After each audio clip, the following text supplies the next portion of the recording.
Muturreko islam mota hau garbi dago nundi datorren, nun dago eskola nagusia, Saudi Arabiatik dator, wahabismotik irten dira muturreko mugimendu hauek, ez? Eta Saudi Arabia da gure lagun, mendebaldeko lagun garrantzitsuena, ekialde hurbilan Saudi Arabia da, ez? Izan ere, honen guztiaren atzean ez ote dagoen guk geuk egindakoa Saddam Husseinen aurkako lehendabiziko gerra hartan. Bai, handi dator. Handi dator hau guztia. Bai, George Bushek hartu zuen erabakia terrorismoaren aurkako gerra aurrera emateko eta ari gara oso aresti ordaintzen, eta oraindik ordainduko dugu. Galdetzen. George Bush eta ez ezaguna ahaztu,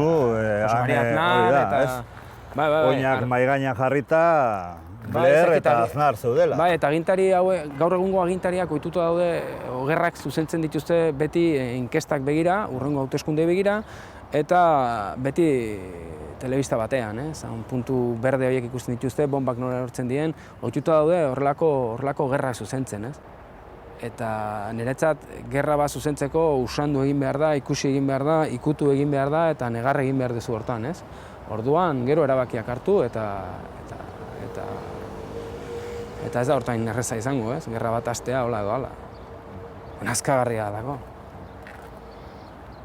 Ari gara 2014 urtetik, ari gara, estatu batuek bereziki, ari dira bombardeatzen etengabe, baina dana bombardatuta dago, ez dago gauz berririk bombardatzeko. Ez dakit zentzurik. Bide militarra ezin da izan bide bakarra. Baina zenba dira da ezen bizi direnak? Iturriak zein dira, ez? Zenbaki bat jakiteko, Pentagonoa. Eta Pentagonoak esaten du gutxienez 30.000 lagun daudela, jihadistak borrokatzen. Ez da ezer, ez? Munduko potentzia indartsuenen aurrean. Baina gerra irregularra... Gauza asko ez dira ulertzen, Ez dira ulertzen.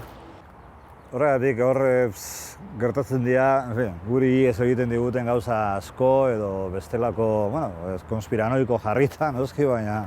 Horregatik galdetu dizut, lehen, ailegatzen zaiguna fidagarria da, bertan gertatzen ari buruzko informazioa, zuzara informazioa hori. Mikel Ayestaranek esaten duena, behintzat Mikel Ayestaranek saiatzen da, nola bai, sinesgarritasun puntu bat lortzen, baina eske oso zaila da.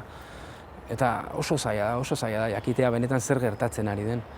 Horregatik niretzat oso aberasgarria izan da nire azken bidaia. Azken bidaian izan dut aukera ISISek edo Daeshek utzitako toki batzuk ikusteko eta bertan egoteko hauen liburuak ikusi ditut, han egon den jendearekin hitz egin dut, orduan iturri zuzenak izan ditut, ez? Konspirazio teoriai buruz hitz egiten da beste gauza bat, ez? Zergatik Al-Qaedak edo Estatu Islamikoa Daeshek ez dute inoiz erasotu Israel edo Iran?